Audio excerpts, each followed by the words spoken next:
Fine. Hello and welcome everyone to the course Industrial Robotics and Automation. In today's lecture, we'll continue with the PLCs, that is your programmable logical controllers. Okay. If you can just recall from yesterday's class, uh, while discussing a PLC, we had told or we had seen that there are around 5 to 6 basic elements. Okay, namely the controller. Okay, or the central processor, it is known as. Fine, then you had your input output modules. Okay, and then you had your chassis or your backplane. Okay, the power supply, the communication interface, and lastly the PLC program itself. Okay, so in yesterday's class we had discussed about the central processor, okay, and our input output modules, where we had gone through the selection criteria for the different types of input output modules, where you can connect a variety of devices ranging from your digital to your analog, okay, input, and then you can also control devices, both your digital and your analog devices. Fine. So with this we'll move further, and the first topic for today's class would be your chassis or the backplane that is required.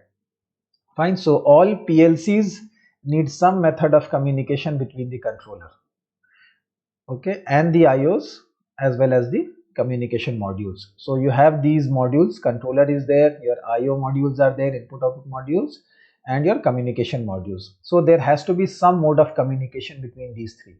Okay, so there are around 3 ways to accomplish these communications, okay, between different components that make up a PLC system. Okay, fine. So either these modules, okay, that is your controller or your input output modules as well as your communication module, they are installed in the same chassis, okay, that is there in the as that of the PLC. For example, the main controller that is installed, okay, the same chassis is used, okay, and then the other modules are installed into it. Fine, and then the communication between these different modules happen over the backplane. Fine, and that is known as your chassis backplane. Fine. The second way how these modules communicate each other is that they are designed in such a way that each module, we'll see in a figure later, that each module is actually plugged into the another. So suppose this module you have, this module is your controller.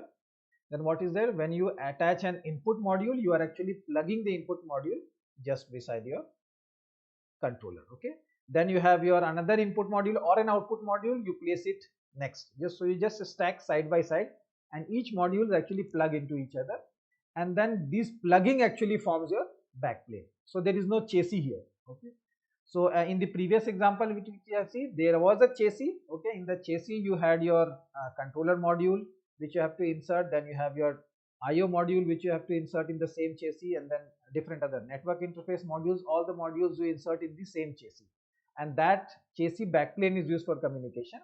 In the second case, we do not have a chassis, only the modules are actually plugged into each other, and then these plugs forms a backplane for communication. Fine. And then there is a third variety which generally forms a portion of your, for example, standalone PLCs, in which these modules are actually built into the PLC itself. So all, if you say the PLC, the input output modules as well as the communication modules, they are all a part of a single unit.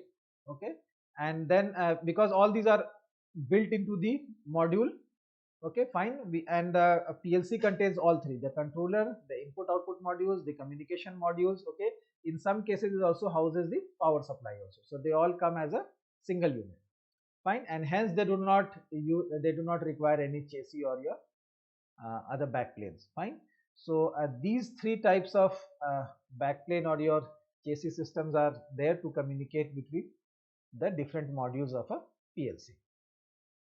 Fine.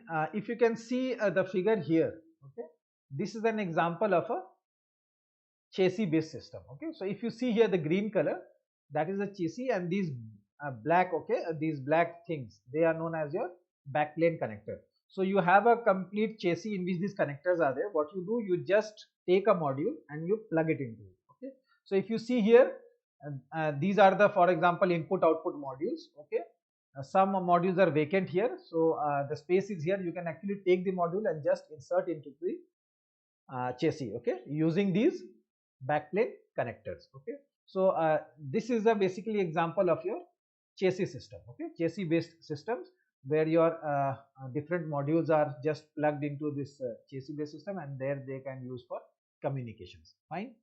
Then you also have your another type of module that we had seen here, in which your all the modules were actually plugged into each other. If you see here, the second one here, each module plugs into the one to the left. For example, you have one module here, then you have your another module which you just come and plug it into it. Okay, then you have your third module, and maybe any other your that module may be your network interface module or your output module. They will come and just get plugged to the adjacent module. Okay, and then similarly you can form a backplane. Okay, for that is used for communication. In this case, this is a chassis based module. Okay, so you have a chassis in which all the modules are placed, okay, or all the modules are connected to the chassis using a backplane connector. And the third one, this is an example. If you see here, this is an example of a standalone PLC type of system. Okay, so in this, all the modules are actually built in.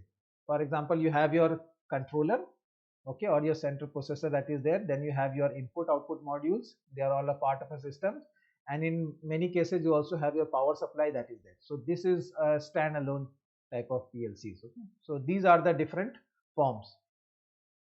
Fine. So there are different benefits, okay, for each forms. Okay, for example, the first one, if you see about the chassis, okay, so what does it do? It has a great flexibility in the choice of modules. Modules can easily be installed or removed without affecting the other modules. For example, suppose you have one module here. This is a digital input module, say suppose of a bearing 8 input. Okay, then of course you may have another digital inputs here. Then you have your digital outputs, and then you may also have your analog input outputs. Say suppose you do not want to use one of the analog input modules here. So what you do, you just plug it out. Okay, or say suppose you want to replace one analog module with that of a digital module. So what you do, you just have to you just have to pull out the analog module and place the digital modules. Okay, so it offers a lot of flexibility over the choice of modules. In the second one, you have the flexibility. However, there is one limitation to it. What happens? Suppose your this module is required, okay, to the left, and you also require this module to the right. Okay, your the module that is there to the center is not required, for example. Okay, so if you will just pull out the module, that may break the chain. Fine. So what would happen?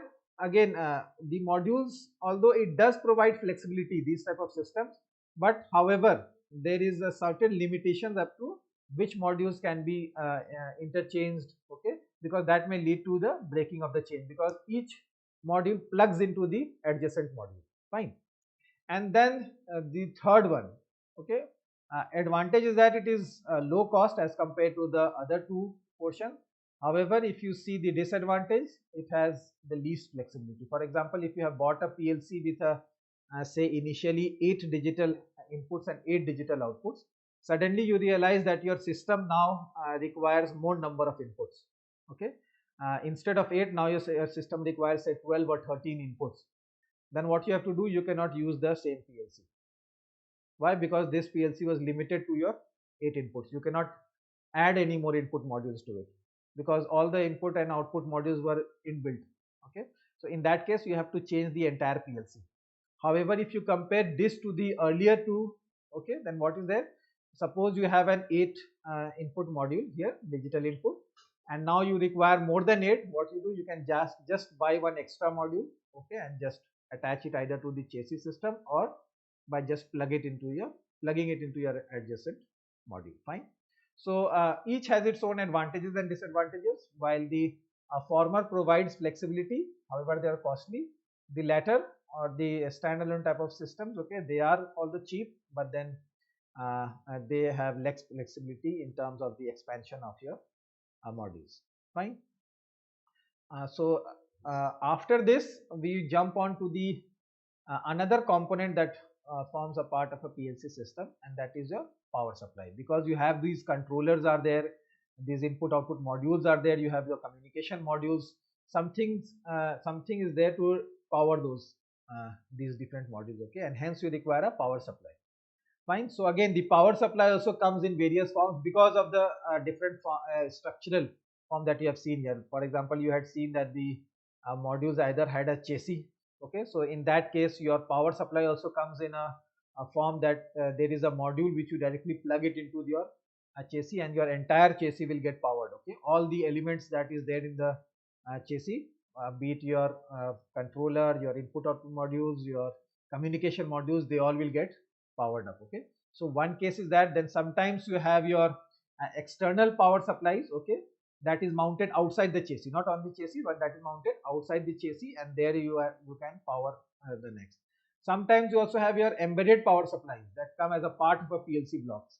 Okay, the embedded power supplies is the same one, just like I told you in a standalone system. Okay, you generally have your embedded power supplies, okay, and as well as all your input output processors as well as communication modules, all fixed in a single entity.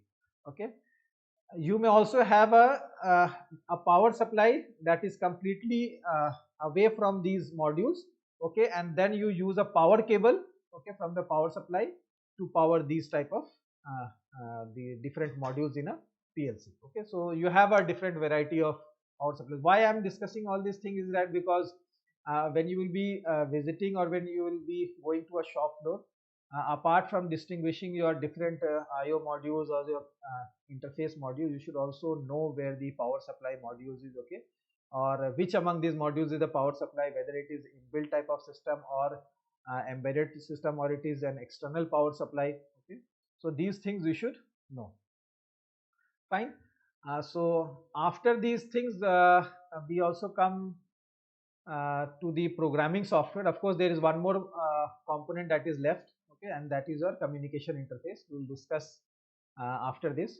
So apart from the 5 hardware thing, you also require one programming software, okay, that will be used to program the different logics, okay, so that your input elements and your output elements will actually function based on these logics that you are feeding into the system. Okay, so the software that runs on a PC, okay, is required to configure and program PLCs. Fine. So different products may require different programming software. Okay, so for example, you have a different make of PLCs, like say Allen Bradley is there, Siemens is there, then you have your Mitsubishi and all those different companies that produce these PLCs. Generally, these all companies have their own softwares. Okay, for example, if you talk about the Allen Bradley, it has its software RS Logix. Okay, so different again products have their own programming software. Okay, although the basic structure of these programming are the same, but again these companies have their own softwares, okay, that is may be used to program the PLCs. Okay, apart from your these softwares, you can also have a different programs, okay, to run a PLC. For example, you have your ladder logic programs, then you have your different SLCs and all those types of sequential logic controls. You can also program it through different other programming languages, okay, to control a PLC.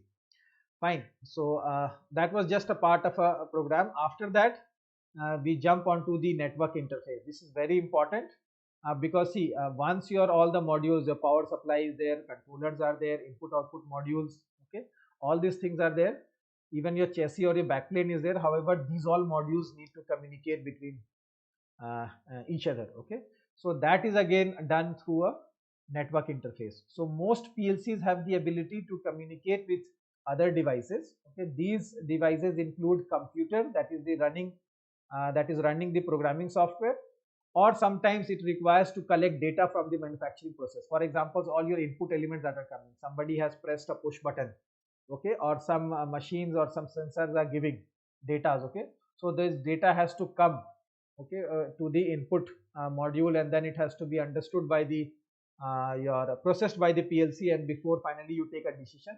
So they all require a network interface. Okay, only then the PLC will be able to communicate to these devices. Okay, so a network interface is very much required for this.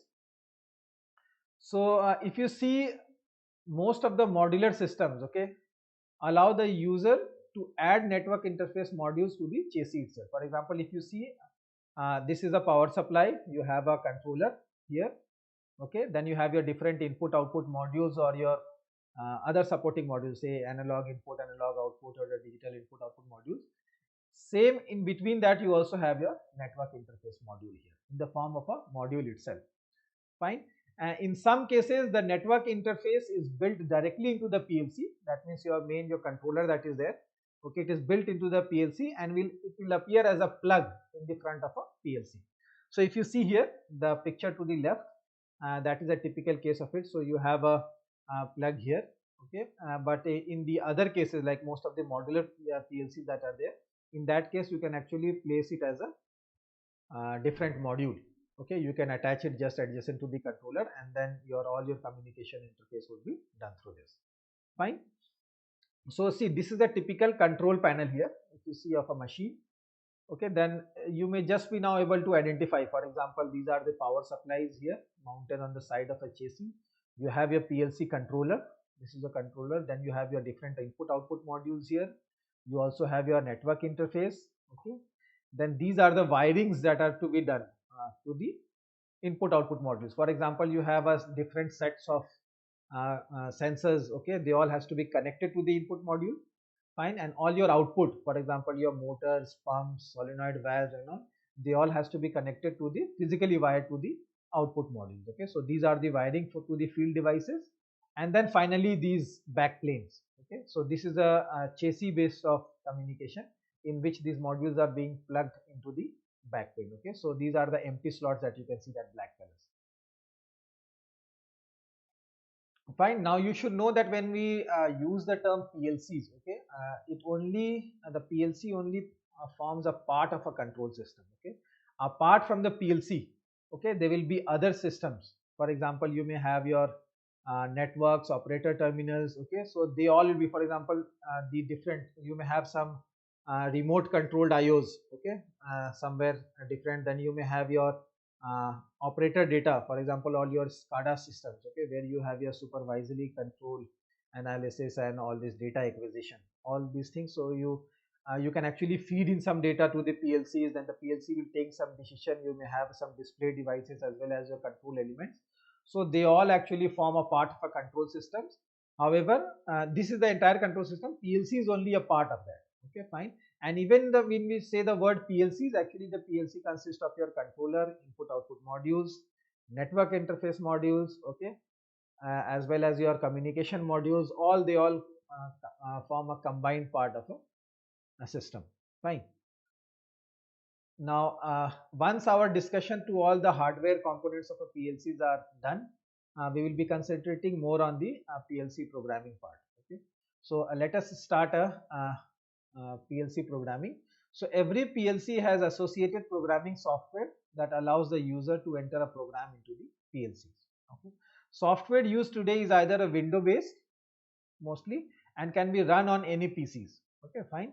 So again, I told you, just for example, different products may require different softwares. For example, you have your ControlLogix for your Allen Bradley type of PLC, then you have your SLC, PLC5. So again, your Mitsubishi has a different software, then your Siemens has a different software. So they all are proprietary items. Okay, and then you basically, if you are using a PLC of that firm, you are required to write or do the programming, okay, in its designated software itself, okay, that is supported by the particular hardware. Fine.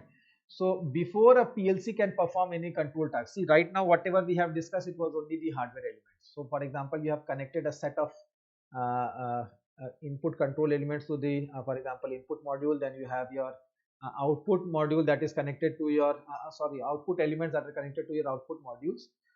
However, you have all the connections, but what are the logics with which this connection would run? Okay, that means that logic is actually drawn in a program. Okay, and that program is fed to the PLC memory. Okay, so what you do, you use a PC to write a program, and once the program is complete, you actually feed that program into the memory of the PLC. Okay, now so once that PLC has got the program, okay, fed into its memory, now whenever you run, the program. Okay, that means based on a certain set of input data, the program will be processed and a certain output will be triggered. Okay, so the most popular language used in to program a PLC is ladder logic. Okay, so this is one example of a ladder logic. You can see why is it known as ladder, because if you can see, it is in a form of a ladder. Okay, so you have your this rung, that is your 24 volt or other connections rung here, voltage run. You have your ground rung here, the end sides. Okay, and in between you align your different input and output elements. Fine. Again, as I told you that the convention, if you see, we followed a certain convention while drawing electro-pneumatic diagrams. Okay. Similarly, we will be following a convention here where all your input elements will be placed to the left hand side of the ladder. Okay, and all your output elements will be placed to the right hand side of the ladder. Okay, so these are the symbols of an output element and these are the symbols of an input elements. Fine. So that means whenever these conditions are true, okay, then your output will get triggered. So your all the input elements are towards the left and your output elements are towards the right of this ladder. And of course, the execution of the program is such that it first reads one rung at a time. Each this line is known as rung, R-U-N-G, rung. Okay, so you have here 1, 2, 3, 4. That means 3 rungs you have. Okay, so if you have more number of say input elements, say 15, 16, 20, you may require more number of rungs. Okay, to process those things. So the higher the rungs, it will just go downward. So you can build upon the ladder. Fine. So say let us take one example. For example, if we have this conveyor system here. Okay, so this is a typical example where this box, okay, has to be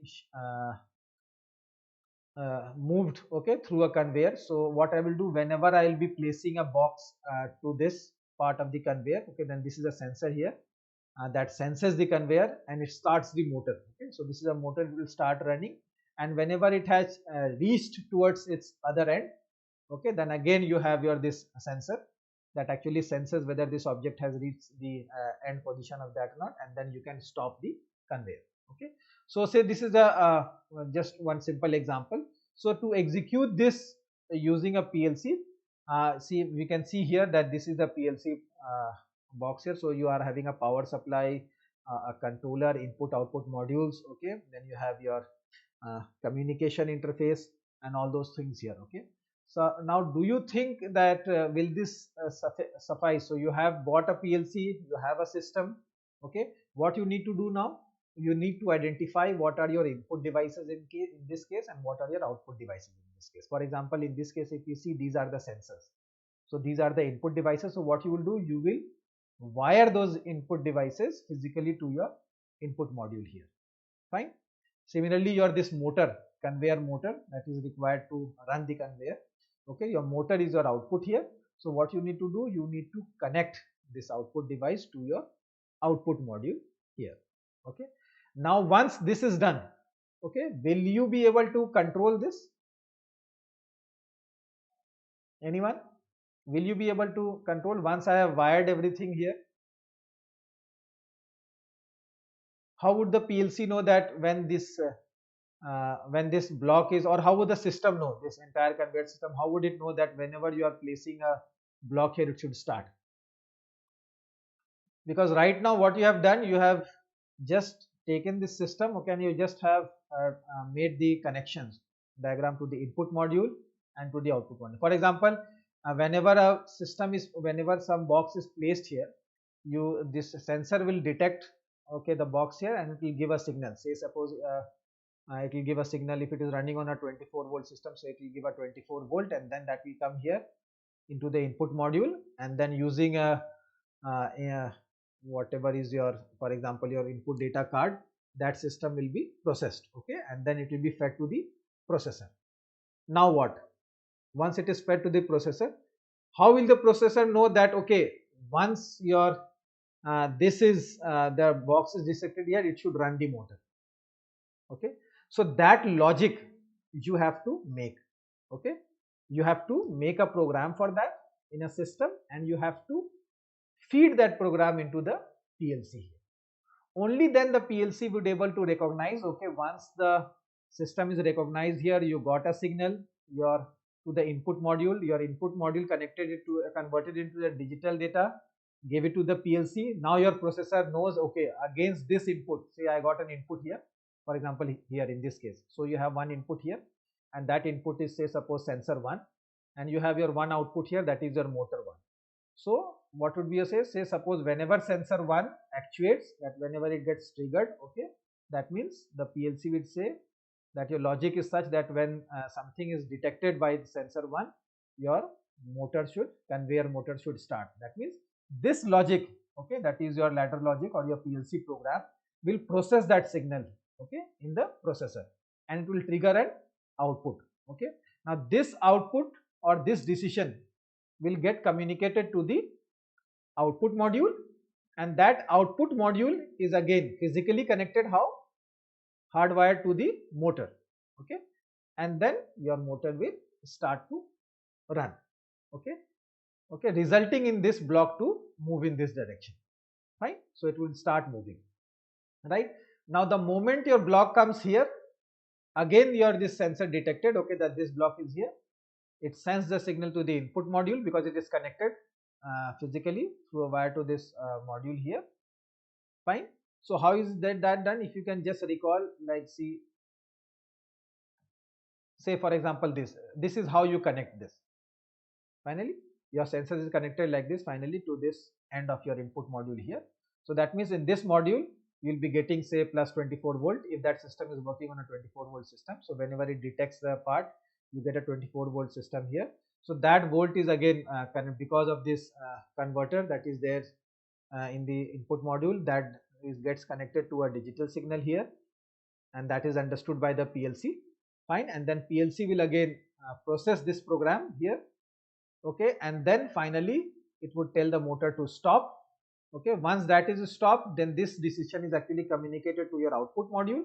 Your output module will again convert this binary signal, for example whatever you get here, to that of your voltage. Okay, the required voltage and the current to run that or to stop that motor, okay, that signal, and that will be get communicated to the motor here, and finally your motor would stop. Okay, so that is why your PLC program is required. Okay, so all these thing modules that we have discussed here, they all are required, they all are part of a hardware element. However, this hardware element is of no use until unless you do not provide a particular program or a particular logic on which these input and your output parameters are to react. Fine, so that is the role of a programming here. Okay, and that is known as your ladder logic program. Okay, that is fed into the PLC. Based upon this program, the processor processes the input data and commands a certain output, which is again triggered through the output module. Fine, so that is precisely what this slide says, that the programmer develops the program, okay, and connects their personal computer to the PLC through a network or a cable, and then downloads the program into the PLC. That is what precisely that I have discussed right now, that in this system, even if you have this system and you have made all the wirings, okay, to the all your input elements are connected to your input module, and your output elements. See, first you have to recognize what are the input elements. So once you are given a system, okay, say if I take you to the shop floor, I say this is a system, okay, that you have to work. This is my requirement. Like whenever I place something, and then it should stop here. So you being an automation engineer, first you have to identify, okay, what type of inputs are there? How many types of inputs are there in the system? Because accordingly you will be selecting a PLC or an input module. Say suppose in your entire system you have counted, although this is a simple system, it may be a complex system. So overall, first you have to select how many inputs are there and what are the input elements, or what are the output elements. So based on the input elements, you will count them, how many types of input elements are there, then you will segregate them. Among these input elements, how many are digital input elements, how many are analog input elements. So suppose you have come up with 13 digital input elements. That means you will be requiring an input module that should be able to make, or that should be able to incorporate 13 connections, right? So I told you the input modules are available with the sizes of 2 to 32, generally the sizes being 8 or 16. Okay, that means you have an input module that actually has 8 connections. So you can make 8 input connections here, 8, 16, 24, 32, like this you can go ahead. So that means either you will go to the market and select a 8, if you are getting an 8 module input, okay, then what you will do, you will be buying 2 modules because you have 13 connections. If you are getting a 16, okay, digital input modules, then of course one module may be sufficient, because in that single module will be having 16 connections, you can use 13 of that portion. Fine. So after this is there, then you will see how many types of how many among them input are your analog inputs. Say you have 5 analog inputs, okay, then you will be purchasing an analog input module, okay, that can be able to support your 5 analog input connections. Finally, you will be again going for a output. You will be counting how many number of outputs are there to be controlled, okay.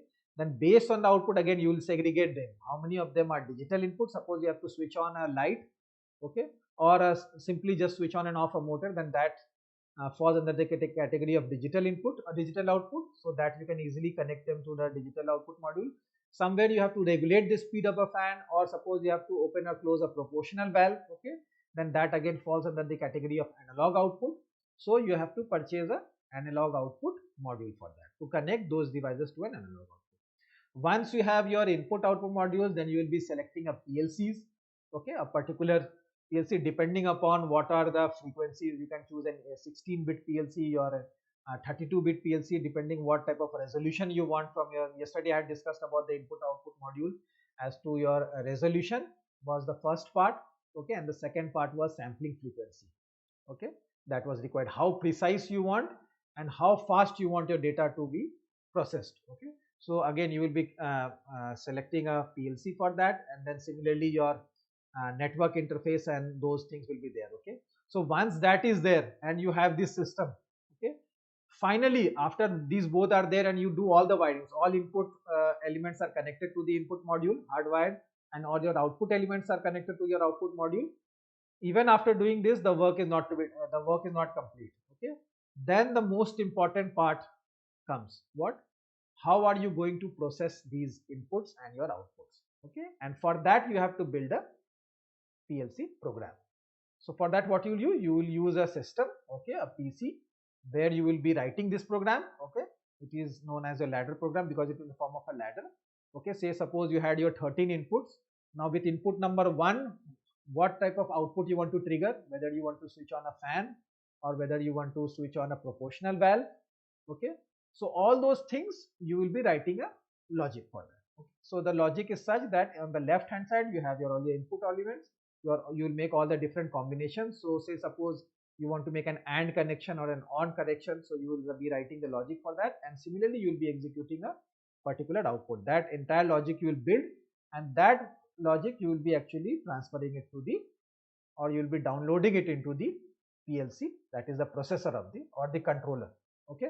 Now once this is done, then you no more require a system, okay. So you make a program and you feed it into the controller. Once you do that, you can just you no more require this PC. You can still run on the PC also the same program, or you may not require the PC anymore, okay. Now what you can do, whenever there will be an input devices or any trigger mechanism, for example the sensors will trigger something that will communicate it to the input module. That input module will actually convert it into a digital signal and send it to the processor. That processor will execute this program, okay, because now the program is already downloaded in its memory, okay, and based on the program, okay, it will take the decision, okay. That decision will be get conveyed to the output module, and then the output module will trigger the certain output, okay, that particular output that is connected to that output module, okay. So this is how your system works using a PLC, okay. Now see, the catch is where right now the advantage of PLC comes here. Now suppose the same system here, okay, what I want right now, what I said, when you place an object here, okay, it should start, okay, and when I reach here it should stop. Fine, that means my conveyor moving here. Now say I want to just reverse that, okay. Now I say what I'm doing, I want to place whenever my whenever I place a product here, then the motor should start, and then when my product reaches the other end of the conveyor, then it should stop. Okay. What do you need to do? Do you need to make any changes to the connections of the wiring of these sensors and the motors? Because see, in both the cases, the output remains the same. The input and the output remains the same. The inputs are your these sensors, and the output was your conveyor motor. Okay. So that means your input will still be connected to the same input module, and your output will still be connected to the output module, that is your motors here. Fine. So that means this will not change. Your entire wiring or your system, all your hardwired component that was there, they would remain intact. What would change? Your logic would change here. Okay. Now your logic would be what? You can just switch your logic, change your logic here. Of course, to make any changes, you have to again go back to the system. Okay. Make the changes, okay, into the program, and then again feed the program back to the, or download the program back to the, again on the main controller here. Now whenever you are this sensor is sensing something, okay, that will start the conveyor to run this side, and whenever the block reaches to the other side, it will stop. Why? Because the entire logic based on the sensors, okay, input is now changed, and that changing you have not done in the hard component of it, you have only done in the software part of it, right? So this is how your ladder logic or your PLC program is used to run, or is used to automate different types of devices. Okay. So fine, I will just, okay, I'll cover the, since we will stop here till the ladder logic diagram. Tomorrow we'll start with the what are the different types of particular, for example, we'll start with the PLC program. How do you make a PLC program? How do you designate, or what are the symbols for designating an input as well as output in the PLC ladder diagram? Fine. So